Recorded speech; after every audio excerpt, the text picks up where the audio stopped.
وأشهد أن سيدنا وسندنا وحبيبنا وحبيب ربنا ومولانا محمدا عبده ورسوله الذي أرسل إلى الناس كافة بشيرا ونذيرا وداعيا إلى الله بإذنه وسراجا منيرا أما بعد فأعوذ بالله من الشيطان الرجيم بسم الله الرحمن الرحيم وقضى ربك ألا تعبدوا إلا إياه وبالوالدين إحسانا إما يبلغن عندك الكبر أحدهما أو كلاهما فلا تقل لهما أف ولا تنهرهما وقل لهما قولا كريما واخفض لهما جناح الذل من الرحمة وقل رب ارحمهما كما ربياني صغيرا صدق الله العظيم وقال رسول الله صلى الله عليه وسلم الجنة تحت أقدام الأمهات وصدق رسوله النبي الكريم ونحن على ذلك من الشاهدين والشاكرين والحمد لله رب العالمين اللهم صل على محمد وعلى آل محمد كما صليت على إبراهيم وعلى آل إبراهيم إنك حميد مجيد اللهم بارك على محمد وعلى آل محمد كما باركت على إبراهيم وعلى آل إبراهيم إنك حميد مجيد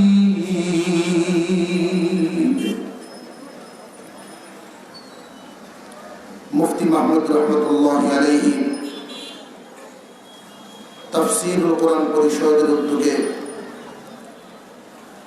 আয়োজিত ঐতিহ্যবাহী চৌবাজারের 3 দিনব্যাপী তাফসীরুল কোরআন মহাসম্মেলনের আজকের দিনের চলতি অধিবেশনের শ্রদ্ধাভাজন সভাপতি সাহেব, উপস্থিত জাতির শ্রেষ্ঠ সন্তান, জাতির রাহবার উলামায়ে কেরাম, মুরব্বিয়ানে আযাম, সর্বস্তরের মুসলমান ভাইয়েরা, পর্দার আড়াল থেকে আলোচনা শুনছেন দিনদার ইমানদার মুসলমান মা ও বোনেরা, আল্লাহ পাক রব্বুল আলামিনের দরবারে শুকরিয়া আদায় করি, যিনি বহু মানুষ থেকে বাছাই করে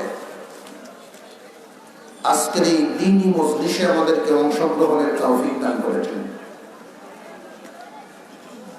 এই সমস্ত দ্বীনি মজলিসগুলো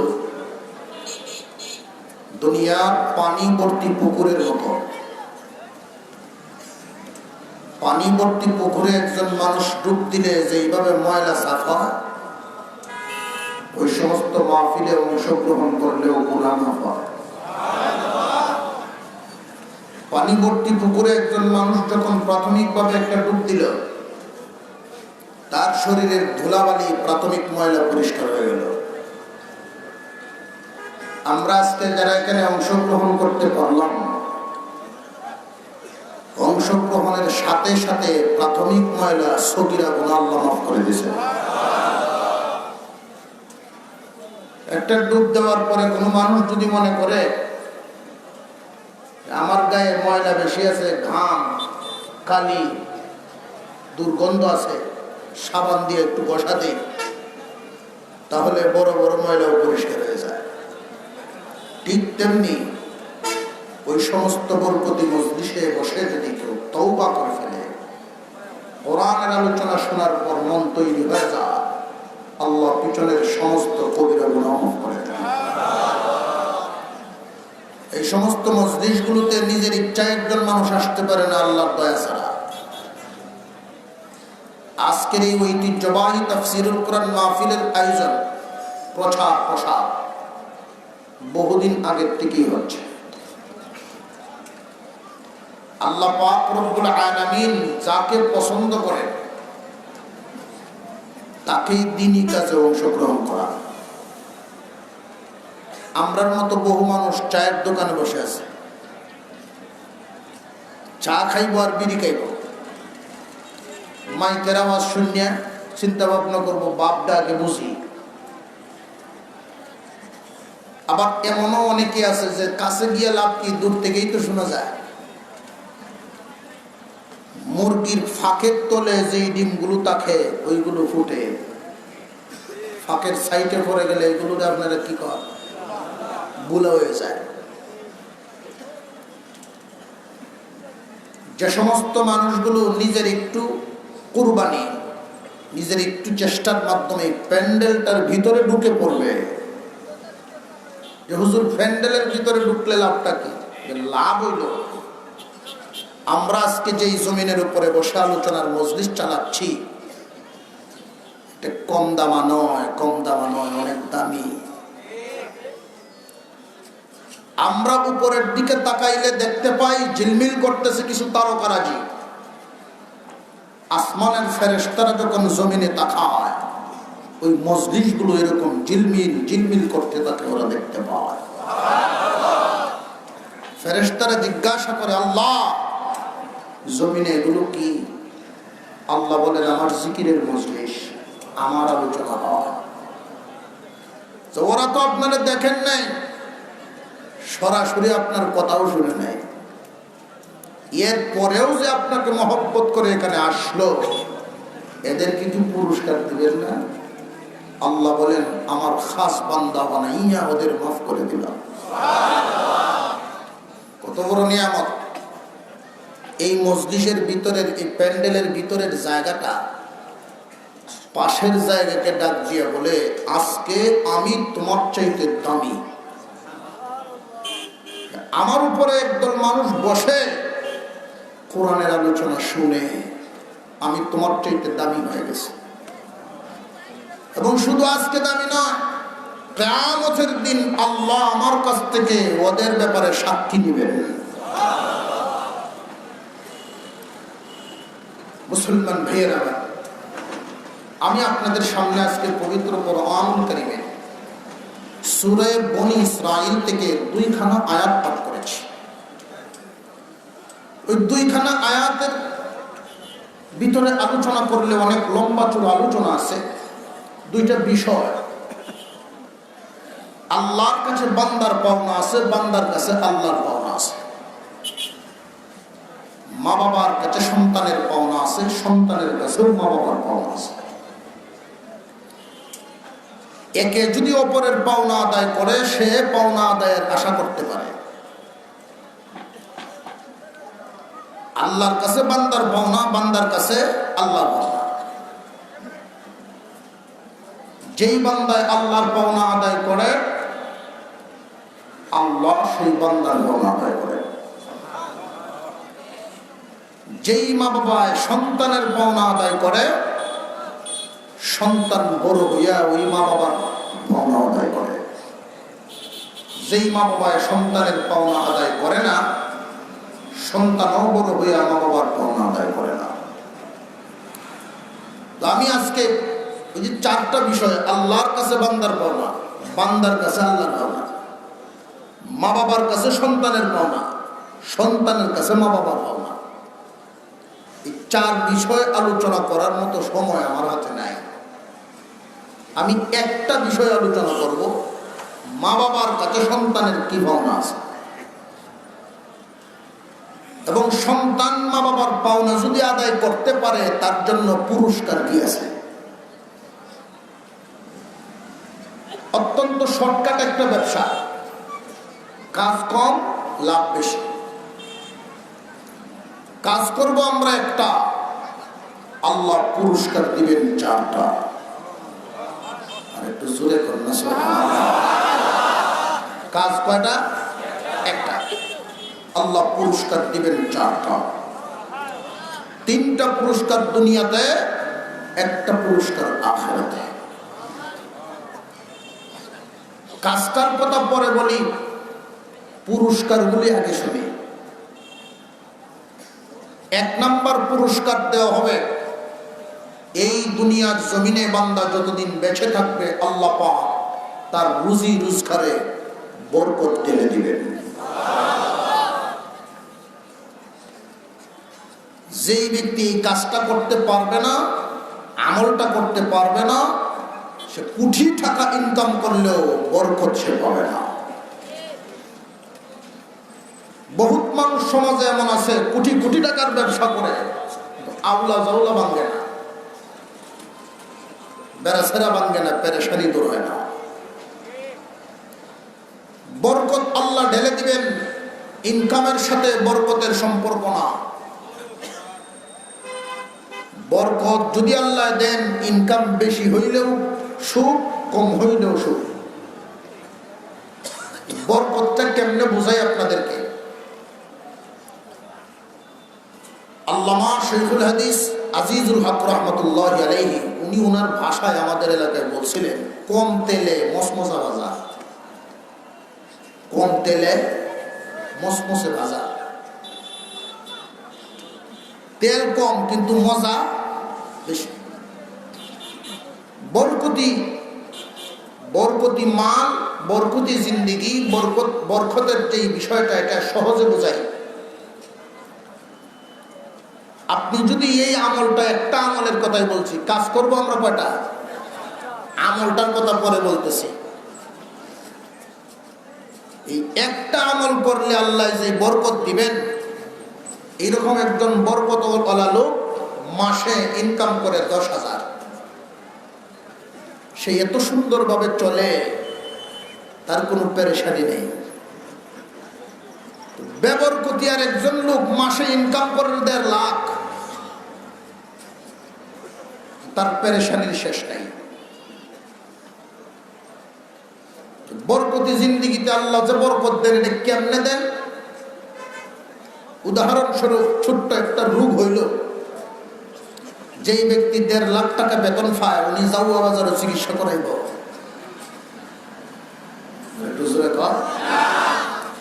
পয়সার একটা গরম আছে না? আর বেবরকতি মাল যার পকেটে থাকে এর মাথা ঠিক থাকে না। বরকতি মাল যার পকেটে থাকে, ওই মাল বাহির হওয়ার সময় জিগায় জিগায় বাইর হয়। 1.5 লাখ টাকা বেতন, মাথা তো তার ঠিক নাই, গেছে বারডেমে চিকিৎসা করে। তো ভিজিট, পরীক্ষা নিরীক্ষা বিভিন্নভাবে দেখা যায়, বিল আয়া করছে 70,000। রোগ ভালো হয়েছে, এত বড় এত ছোট রোগের জন্য ওইখানে যাওয়া লাগে না। গেছে কিয়ের জ্বালা, বেবরকতি মালের জ্বালা। কিন্তু আরেকজন যে বরকতওয়ালা লোক, মাসে বেতন 10,000, তারও এই রোগ হয়েছে। তার তো আর বারডেমে যাওয়ার সাহস বা ইচ্ছাও নেই, এই শখও নেই। জাউয়া বাজারের বড় ফার্মেসি যেটা আছে ওইটাতেই গেছে। যেই মানুষটা আমল করেনেওয়ালা হয়, তার প্রতি মানুষের মহব্বত আল্লাহ বাড়ায় দেন। এই ফার্মেসিম্যান তারে বড় মহব্বত করে, কিরে বাবা তুমি কেন? যেটা স্যার আমার তো এই ওষুধ হয়েছে। ওই ওষুধ যেটা হয়েছে এটা যদিও ছোট, কিন্তু চিকিৎসা তো করতে হয় শহরে, তবে তোমার ভাগ্য বড় ভালো। আমার ছোটবেলার এক বন্ধু, একসাথে পড়াশোনা করছি, সে এফআরসি এর ডাক্তার হয়েছে আর আমি ফার্মেসিম্যান। সে ওই যে সুনামগঞ্জের ঐতিহ্যবাহী শিমুল বাগান দেখতে আসছিল ঘুরাইতে, যাওয়ার পথে আমার ফার্মেসি ধুয়ে চাকায় আউ দেখায় দিই।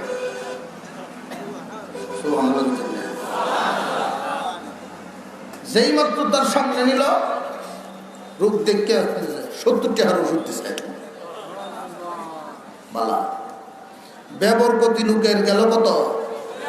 70,000। আর বরকতলা লোকের 70। কাম তো একটা ওই, এই জন্য কম তেলে মশমশা বাজা। কথা বুঝে আসতেছে আপনাদের? আমল করবো একটা, আল্লাহ বদলা দিবেন 4টা।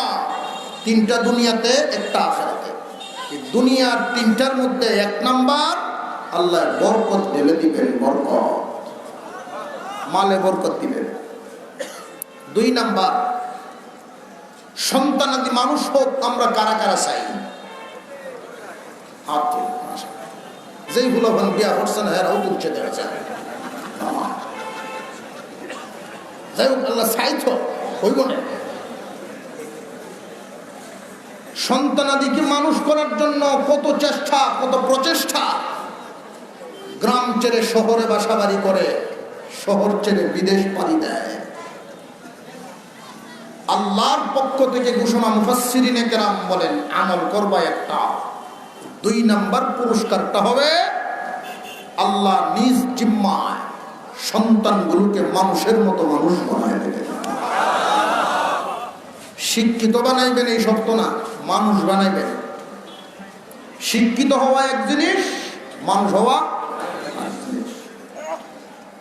বহুত শিক্ষিত মানুষ আছে, মনুষ্যত্ব নাই, অমানুষ। আল্লাহ মানুষ বানায় দিবেন, মনুষ্যত্ব দিবেন। 3 নাম্বার পুরস্কার, একজন মানুষ সবচাইতে সুখী সেই ব্যক্তি যে সুস্থ থাকতে পারে সারা জীবন। সুস্থতা যে কত বড় নিয়ামত। আমি একজন বড় আলেমের কাছে শুনছিলাম, আমি কোনো জায়গায় পাই নাই, কোনো কিতাবে পাই নাই, এরপরেও শোনায় এই কথাটা। মুসা আলাইহিস সালাম আল্লাহর সাথে কথা বলেন, আল্লাহ আমি একটা কথা বলতাম। কি কথা? আজকে যেমনে বলতেছ বোঝা যায় একটু বয়ে বয়ে যে হ্যাঁ কথাটার সাইজ খুব ভালো না। বন্ধু বন্ধুর সাথে কথা বললে এটা অন্যরকম না? মুসা আলাইহিস সালাম আল্লাহর সাথে কথা বলতেছেন, আল্লাহ আমি যদি আল্লাহ হইতাম, তুমি যদি বান্দা হইতা। আল্লাহ বলেন, কি বলো? এটা কি সম্ভব?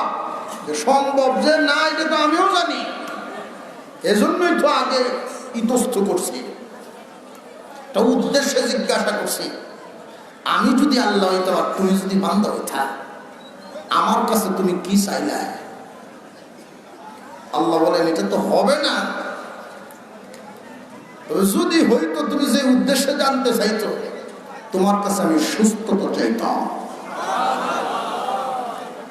সুস্থতা কত বড় নিয়ামত, যে অসুস্থ হয়েছে সে বুঝে। 3 নাম্বার, দুনিয়ার 3 নাম্বার পুরস্কারটা আল্লাহ পাক দিবেন, সারা জীবন সুস্থ হায়াত দান করবেন। গর্রে ফার্মেসি বানানি লাগতো না। দুনিয়ার পুরস্কার কয়টা? 1 নাম্বার বরকত, আর আমলটা যারা না করবে ওর হলো বেবরকত। 2 নাম্বার সন্তানাদি মানুষের মতো মানুষ হবে। যদি আমলটা না করে যতটা খাই ডালুক, ওরা শিক্ষিত হতে পারবে, মানুষ হবে না। 3 নাম্বার, ডাক্তার তোমার গলার সাথে যদি চেইন লাগায় বাইন্ধে থাও, এর হলেও সুস্থ হায়াত পাইবা না। আখিরাতের পুরস্কার, জান্নাতের 2টা দরজা খুলে রাখা হবে, যেটা দিয়ে ইচ্ছা ওইটা দিয়ে জান্নাতে ঢুকবো। পুরস্কারগুলি ছোট ছোট, বড় বড়? দুনিয়ার জন্য যেই তিনটা পুরস্কার বললাম, বরকতে জীবন, বরকত যদি একজন মানুষ পায়া দেয়, এর চাইতে সুখী আর কি আছে? পেরেশানি নেই। মুসলমান ইমানদার ভাইরা আমার, আল্লাহ পাক রব্বুল আলামিন একটা আমলের কথা বলেন পবিত্র কুরআনুল কারীমের ভিতরে। বহু জায়গায় মহান মাওলাই কারীমের হক আদায়ের জন্য তিনি ওয়াজ করেছেন। যত জায়গায় আল্লাহর পাওনা আদায়ের ব্যাপারে বলছেন, পাশাপাশি মা বাবার পাওনার ব্যাপারটা লাগাইয়া দিয়েছেন। আল্লাহ পাক রব্বুল আলামিন বলেন, বান্দারে আমার পাওনা আদায় করার পরেই মা বাবার হক আদায় করো। ওয়াবিল ওয়ালিদাইনি ইহসানা, মা বাবার সাথে ইহসান পূর্ণ ব্যবহার করো, উত্তম আচরণ করো। একটা মাত্র আমল। এইখানে যারা আছেন যুবক ভাইয়েরা, এই মাহফিলে বসেই প্রতিজ্ঞা করে ফেলেন, পণ করে ফেলেন, আজকের পর থেকে কোনোদিন মা বাবার সাথে অসৎ আচরণ করব না, মা বাবার সাথে বেয়াদবি করব না। যদি মা বাবার সাথে উত্তম আচরণ করতে পারেন, মাতা পিতার সাথে সন্তুষ্টজনক আচরণ করতে পারেন, আল্লাহ রাব্বুল আলামিন পুরস্কার আপনাকে দান করবেন চারটা। তিনটা দিবেন দুনিয়াতে, একটা দিবেন আখিরাতে। আর যদি মা বাবা চোখের পানি সারিয়া সারিয়া দুঃখ নিয়ে দুনিয়ার থেকে বিদায় হয়, খুব ভালো করে বুঝবেন এই দুনিয়ার জমিনে শান্তি পাবেন না। যত টাকার মালিকই হন, বরকত মিলবে না। সন্তানকে যতই চেষ্টা করেন মানুষ করতে পারবেন না, সুখ শান্তি এবং সুস্থ একটা হায়াত পাবেন না। আর মা বাবার কষ্ট দিয়ে দুনিয়ার জমিন থেকে বিদায় হয়ে গেলে, বাইজিদ বুস্তামি রাহমাতুল্লাহি আলাইহি ওলি হলেন, মার খেদমত করে। আর ওনার যুগেই আরেকজন জাহান্নামী হলো, মার সাথে বিয়াদবি করে। ভালো করে বুঝবেন মুসলমান ভাইয়েরা আমার, আজ থেকে প্রতিজ্ঞা করে ফেলবেন, এই মাহফিল থেকেই প্রতিজ্ঞা করেন, মা বাবার সাথে আচরণ খারাপ করব না। একটু চক্ষু বন্ধ করে চিন্তা করে দেখবেন, আল্লাহ পাক আমাদেরকে বিবেক নামক একটা আদালত দান করেছেন। বিবেক নামক একটা দৌলত দান করেছেন। এই যে বিবেক নামক যেই দৌলতটা মহান মাওলাই কারীম দান করেছেন, বিবেকটা একটু খাটায় দেখবেন।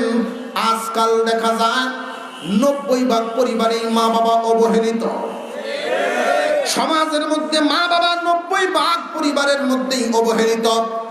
কেমন অবহেলিত? আমার নিজের চোখে দেখা একটা সংসারের কথা আপনাদেরকে শোনাই।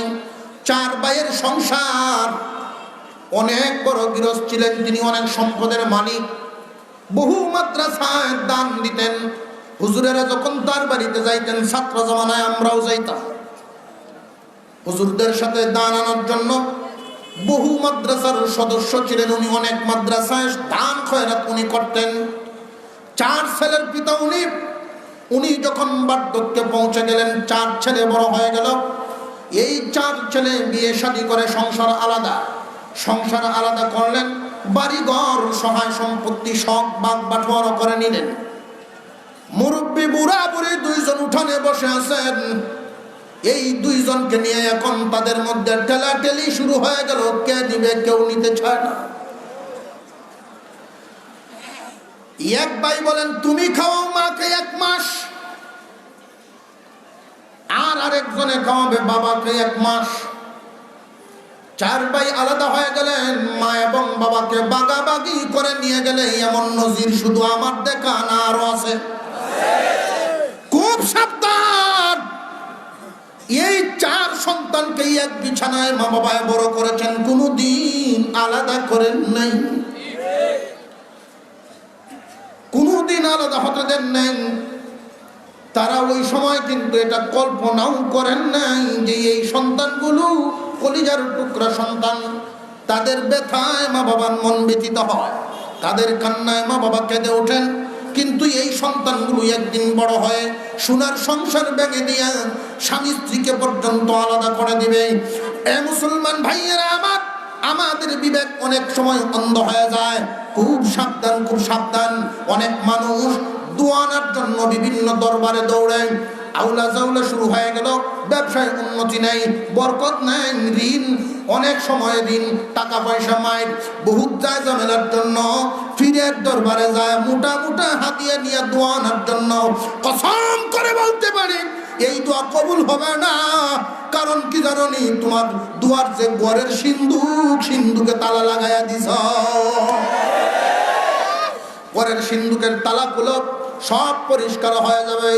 মা এবং বাবা এই দুইজন তোমার জন্য বিরাট বড় এক নিয়ামত। সাবধান, মা এবং বাবা যতদিন পৃথিবীর জমিনে জিন্দা থাকবেন, তাদের জীবদ্দশায় কোনোদিন তাদেরকে তোমরা আলাদা দিও না। যদি আলাদা করে ফেলো, তাদের মনের অবস্থা তোমরা জানো না, ভেঙে খান খান হয়ে যায়। একজনই একজনে খান, যদিও প্রতিবাদ করতে পারেন না, বুড়া হয়ে গেছেন, দুর্বল হয়ে গেছেন। মহান আল্লাহ কিন্তু এই জন্যই বলেন ওয়াবিল ওয়ালিদাইনি ইহসানা, মা বাবার সাথে উত্তম আচরণ করবা।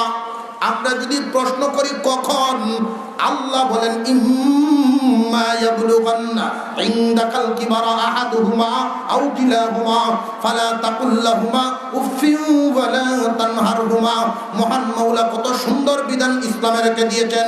একজন মানুষ যখন সারাটা জীবন সংসারের জন্য কাটায় দিল, বার্ধক্যে পৌঁছে গেলে মানুষটার অবস্থা হয়ে যায় শিশুর মতো। বার্ধক্যে পৌঁছার পরে একজন মানুষ শিশু হয়ে যায়। আল্লাহ বিধান করে দিয়েছেন, সন্তানেরা রে, তোমরা তোমাদের মা বাবার সাথে তখন উত্তম আচরণ করবা। উত্তম আচরণ করবা কখন? বিশেষ করে তারা বুড়া হবে যখন। তারা বার্ধক্যে পৌঁছে গেলে তারা অসহায় হয়ে যায়, কামাই রুজি নাই, মন মতো আর খরচ করতে পারে না। রে যুবক ভাইয়েরা আমার, তোমাদেরকে আমি বলে দিই, সবার ইনকাম সমান নয়। তোমার রুজি অনুযায়ী তোমার মা বাবার পকেটের দিকে, হাতের দিকে নজর রাখবা। তোমার ইনকাম যদি কম হয়, কম হইলেও বাবার হাতে প্রতি মাসে 200 টাকা হলেও ব্যক্তিগত দিয়ে দিবা। ও বাবা, এই টাকা কোথায় খরচ করবেন আমি আপনাকে প্রশ্ন করব না। বাবা গো, জীবনে কত টাকা চাইলাম, কত টাকা তোমার কাছ থেকে নিলাম। বাবাই কিন্তু সন্তানের কাছে চাইতে পারে না। একজন মানুষ বুড়া হয়ে গেলে শিশুর চাইতেও দুর্বল হয়, অনেক দিক থেকে শিশুর চাইতে দুর্বল হয়ে যায়। কারণ একজন শিশু তার বাবার কাছে তার চাহিদা পেশ করতে পারে, আব্বা টাকা দাও, কিন্তু মুরব্বী মানুষ বাবা মুখের লজ্জায়, চক্ষু লজ্জায় সন্তানের কাছে টাকা চায় না। কেন জানেন? চায় না এই কারণেই, চিন্তা করে যারে সারা জীবন দিলাম, আজকে আমি অসহায়, এখন কেমনে চাই? রে সন্তান, তোমার বিবেক ঘুমায়া গেছে, এটাকে জাগ্রত করো। তোমার বাবার একটা সহপাঠী আছে, তাদের বন্ধু বান্ধব আছে সমবয়সী যারা, একসাথে যখন বাজারে বসেন, এক মুরব্বী আর এক মুরব্বীর চা খাওয়ায়, উনার মনেও তো চায় সে আর একদিন খাওয়াইতো। উনি যখন বাজারে যান, উনার তো মনে চায় কিছু কিনতে। কিন্তু তুমি কেমন সন্তান রে ভাই, তোমার বাবার মনের দিকটা তুমি লক্ষ্য রাখো না। কেমনে তুমি আসমানের বরকতের দরজা খুলবা? রুজি রোজগারের বরকত কেমনে পাইবা? বরকত যেখানে দিলে পাওয়া যায় সেইখানে তুমি দাও না। বন্ধু বান্ধবের আড্ডায় বসে শত শত কবর খরচ করো, বাবার পকেটের দিকে তোমার নজর নেই।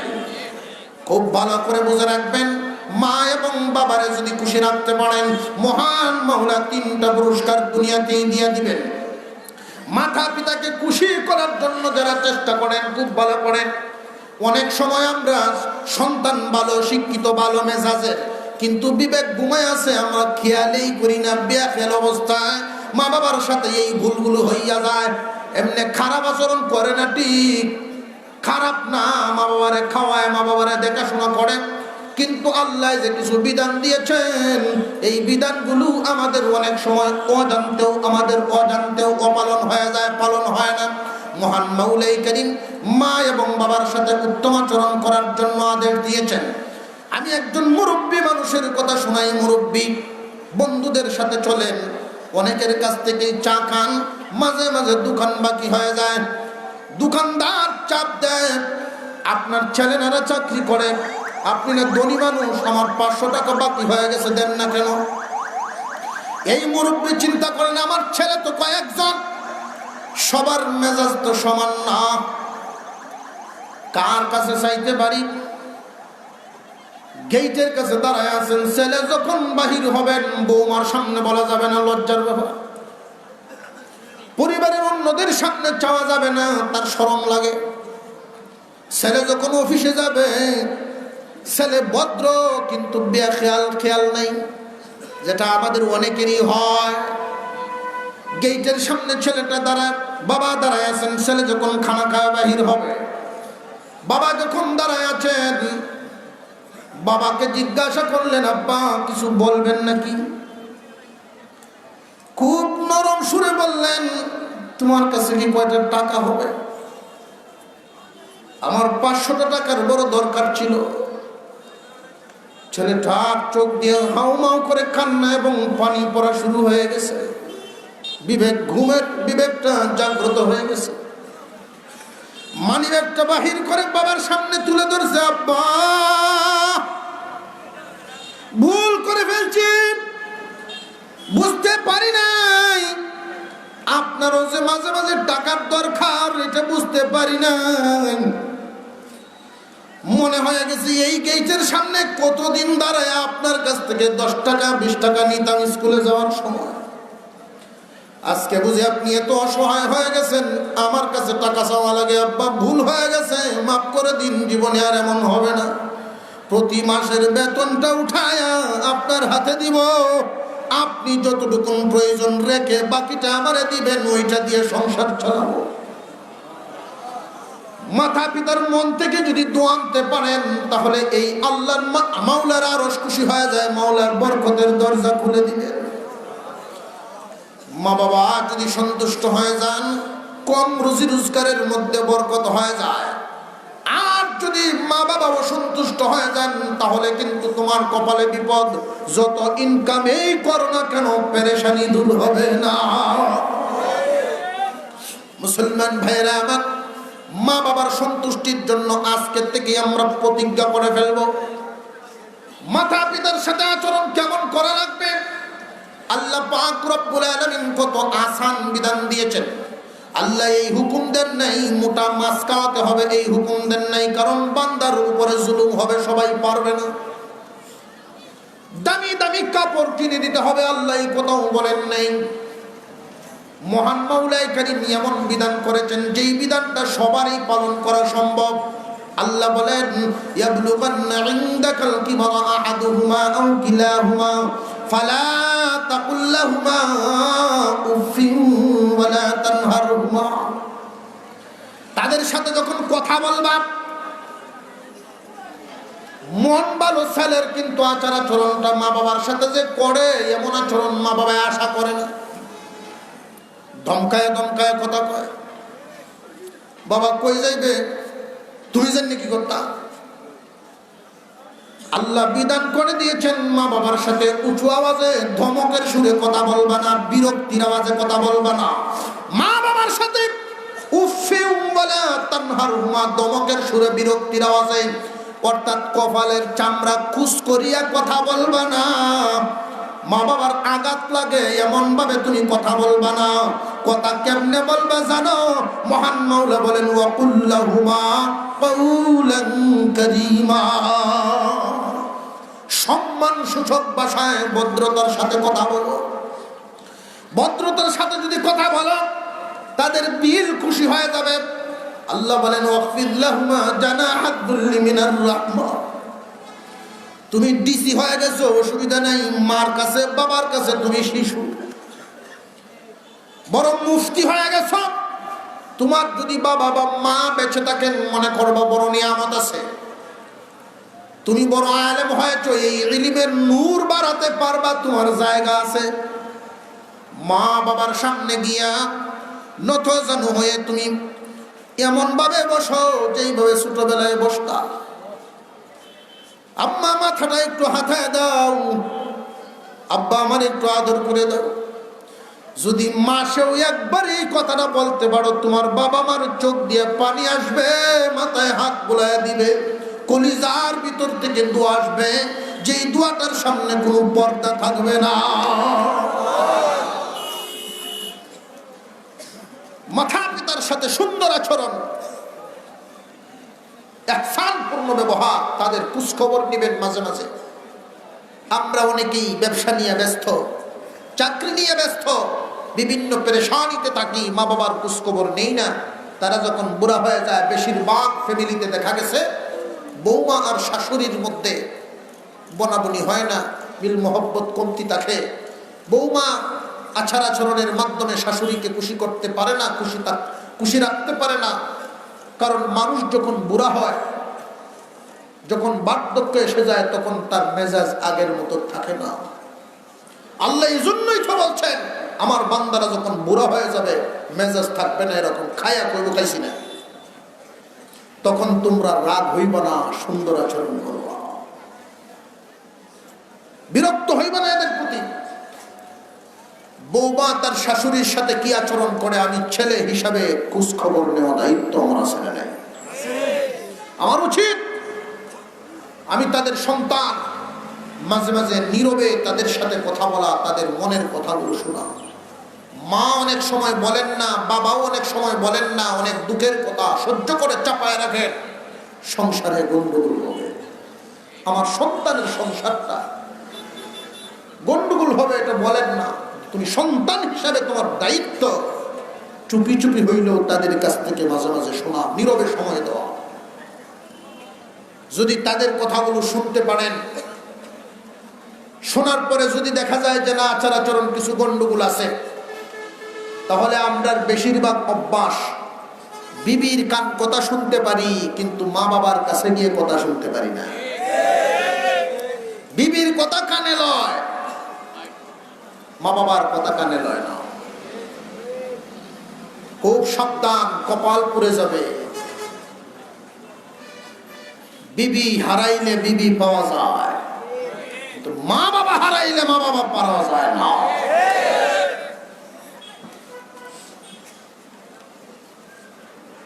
এক ছেলে 5 বছর বয়সে তার আম্মা মারা গেল। আত্মীয় স্বজন অনেকেই তাকে বুঝাইল তার বাবাকে, আর একটা সংসার করেন, বিয়ে করেন নাই, যে না আর বিয়ে শাদী করবো না, কারণ বিয়ে শাদী করলে আমার সন্তানের কপালে কি হয়, ভালো হইতে পারে মন্দও হইতে পারে। সংসার আর তিনি করেন নাই। এই ছেলেকে নিজে মা এবং বাবা দুনো আদর দিয়ে মানুষ করছেন। ব্যবসায়ী মানুষ, নিজের ব্যবসার চেয়ারে ছেলেরে বসায় একটা বিয়ে করায় সংসার পাতায় দিচ্ছেন, আর উনি এখন নামাজ কালাম করেন। তো একদিন খানা খাইতে বসে। মানুষ যখন বুড়া হয়ে যায়, মুখের রুচি আগের মতো থাকে না, কমে যায়। আল্লাহ যে বললেন মা বাবার সাথে ইহসানপূর্ণ ব্যবহার করো, উত্তম আচরণ করো। এই উত্তম আচরণ করবো তো বুড়ো হইলে বুঝলাম, উত্তর আচরণ করবো কেমনে? তারা তোমার সাথে করছে যেমনে। তুমি একবার যদি মাছ বাজি দিয়ে না খাও, মার চিন্তা আসছে, বাবার চিন্তা আসছে, হয়তো ডাল বাজি দিলে খাইব। যদি ডাল বাজি দিয়ে তুমি না খাইছো, চিন্তা আসছে একটা ডিম বাজি দিলে মনে হয় খাইব। তোমার অল্প কয়টা খাওয়ানোর জন্য তোমার রুচির দিক কত নজর রেখেছেন তোমার মা বাবা, তুমিও ওইভাবে নজর রেখা বদলা দিবা। লইবাই বুঝাইছে। তো ছেলেটা পাশের রুমে শুয়ে আছে, মুরব্বী মানুষ খানা খাইতে বসছেন, বৌমায় খাওয়ায়, তার রুচি হয়েছে না তরকারি। বলতেছেন, বৌমা আর কিছু আছে, দুধ দই বা মিষ্টি জাতীয় কিছু আছে কি? তো প্রায় সময় ছেলে তার বাবার জন্য আনে, ছেলে ভালো। ছেলে শুনতেছেন পাশের রুম থেকে, বৌমা না করছে, না গড়ে নাই কিছু। আচ্ছা ঠিক আছে আলহামদুলিল্লাহ, হাত ধুইয়া উনি চলে গেছেন ওনার রুমে। ওই স্বামী স্ত্রী যখন খাইতে বসছে, ফ্রিজ থেকে ইনটেক ফুলকলির দই সামনে আসে। ছেলে জিজ্ঞাসা করলো, এই দই কোত্থেকে? আমার যে আব্বা আসছিলেন গতকালকে, দই আনছিলেন। ও আচ্ছা ঠিক আছে, তোমার আব্বা দই আনছিলেন, আমার আব্বা যে চাইছিলেন দিল না। খো তুমি শুনছ, আমার ইচ্ছা হইলো আমরা দুইজনে আগে খাইয়া এরপরে বিকালে আব্বারে দিব।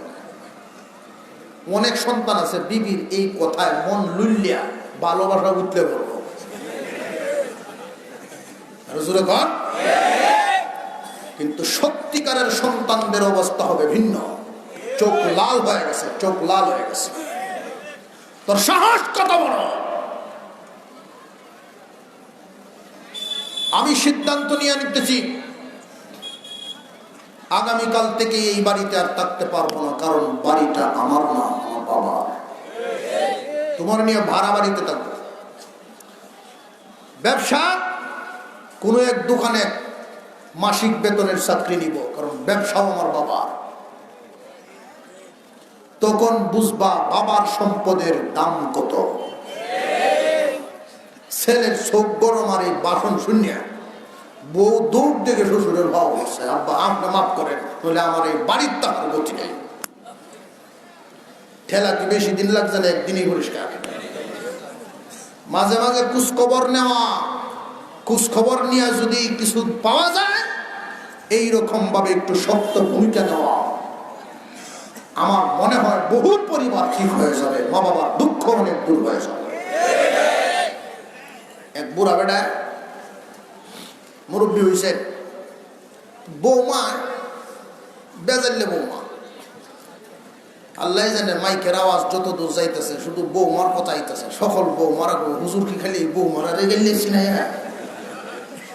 অনেক শাশুড়িও আছে বৌমাকে নিজের মেয়ে মনে করতে পারে না। শাশুড়ির দায়িত্ব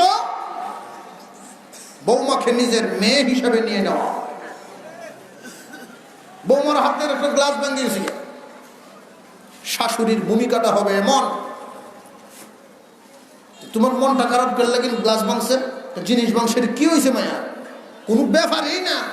আমার পুত্র বললে আরো 10টা লইয়ে গেল, কোনো ব্যাপার হলো বেটি, মনটা কি ভালো হইতো না তার? আর যদি কয় জিনিসটা যে ভাঙছো বাপের বাড়ির তো কয়টা আনছি না, এরকম আছে না? নাই, এই তো বেশ লেগে গেল। শাশুড়িরও উচিত হক আদায় করা, বৌমারও উচিত হক আদায় করা। তো এই বৌমা হইল এক বাটি রাখছে খুব সুন্দর, মায়ের শ্বশুরে বাদ দেয়।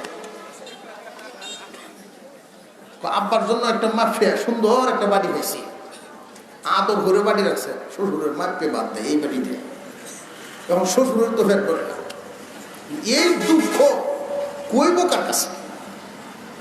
এক নাতি আছে 9, 10 পরে, নাতির এটা কেন হয়, তোর মাঝে আমার বাদ দেয়, আমার তোর ভাই ফের করে না, কি করা? বললে তো তোর মাঝে রাগি, আমারও তো আরো 100 কথা শোনায়। দাদা এক কাম করো, কি খাম? ওই বাড়ি ভেঙে লো, ওই বাড়িটা আরেকবার গ্রহণ দিব ভেঙে। খোঁজ কি বাড়ি ভেঙে তো ফোরে কি গতি? ও ফোরের গতি আমি বুঝবো না।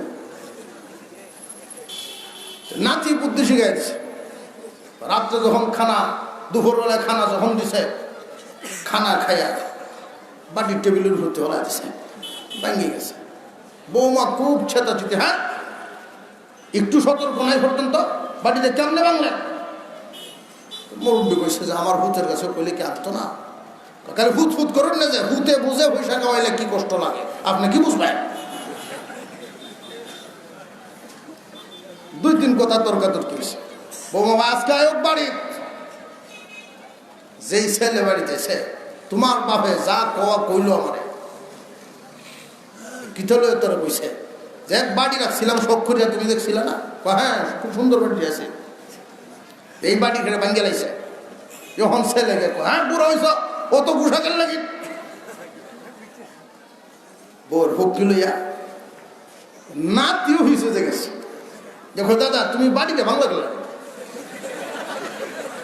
এই বাড়ি কেন বাংলা? এখন দাদা কয় তুই তো কই দিসলে, তুই না কই দিসলে, তুমি বাড়ি কেন বাংলা? আমি মাফ ফায়াম কই, মাফ কই ভাই। তখন ছেলের বাপে যে গায়, কিরে হোক তুই মাফের কথা কথা কস, ওই আম্মা যে মাফে মাফে দাদারে বাদ দেয়, তোমরা যখন বুড়া বুড়ি হইবা আমি এই মাপ ফাইম করি, আমিও তো মাপে দেব।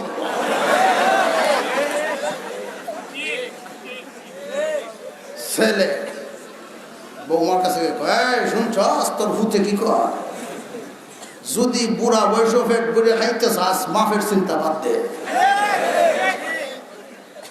কথা বুঝে আসছে? আল্লাহ পাক রব্বুল আলামিন আমাদেরকে এই কথাগুলো বুঝার তৌফিক দান করুক, বলুন আমিন। আরো জোরে বলেন আমিন। মাতা পিতার সাথে যদি উত্তম আচরণ করতে পারেন, মা বাবারে খুশি করে কবরে দিতে পারেন। কয়দিন ভাই আপনার হাতে যখন সংসার আসে, সংসার যখন আপনার হাতে চলে আসলো, মা বাবা বার্ধক্যে চলে গেল, বেশি তো বেশি 20 বছর, নইলে আরো কম 10, 15, 10, 5, 2ও থাকে। এই মা বাবারে সামান্য কয়েকদিন ধৈর্য ধরে খুশি করে যদি কবরে দিতে পারো, তাহলে তোমার জন্য পুরস্কার 4টা, 3টা দুনিয়াতে, 1টা আখিরাতে। 1 নাম্বার পুরস্কার, আল্লাহ পাক তোমার রুজি রোজগারের বরকত দিবেন। 2 নাম্বার পুরস্কার, সন্তানগুলোকে মানুষের মতো মানুষ বানাবে। 3 নাম্বার পুরস্কার, সুস্থ হায়াত দিবেন। 4 নাম্বার পুরস্কার, আখিরাতে আল্লাহ জান্নাতের দরজা খুলে রাখবেন। মার নামে একটা, বাপের নামে একটা, যারাই ভাও, যারাই খুশি করতে পারো, ইচ্ছা মতো জান্নাতের ভিতরে ঢুকবো। আল্লাহ যেন আমাদের আমলের তৌফিক দেন, বলুন আমিন। বরকতি জায়গার একটা আসর আছে না নেই? বরকতি জায়গার আসর আছে। এখানে নিয়ত করে ফেলেন, অতীতে যা করছেন পা দূরে গিয়ে মাপ চাই রেখে, মাপ চাইছেন তো মাপ পায় নিয়েছেন, আলহামদুলিল্লাহ। আমরা সকলেই বলি আলহামদুলিল্লাহ। নারে তাকবীর। আলহামদুলিল্লাহ। আমাদের মধ্যে, আমার তো অত্যন্ত প্রিয় মহব্বতের মানুষ, আপনাদেরও প্রিয় মহব্বতের মানুষ, বাংলাদেশে ওয়াজ প্রিয় যারা, সকলেরই মহব্বতের মানুষ, হযরত মাওলানা মুফতি কারি সফিউল্লাহ সাহেব দামাত বরকাতুহুল আলিয়া, তিনি এসে গেছেন মনোমুগ্ধকর কণ্ঠে আপনাদেরকে আলোচনা শোনাবেন, কোরআনের বাণী শোনাবেন। যতটুকু আলোচনা আমি আপনাদের সামনে করেছি, আল্লাহ এগুলোর উপরে আমলের তৌফিক দান করুন। আর একটু জোরে কোন আমিন। আখিরু দাওয়ানা আনিল হামদুলিল্লাহি রাব্বিল আলামিন। আসসালামু আলাইকুম ওয়া রাহমাতুল্লাহি ওয়া বারাকাতুহু।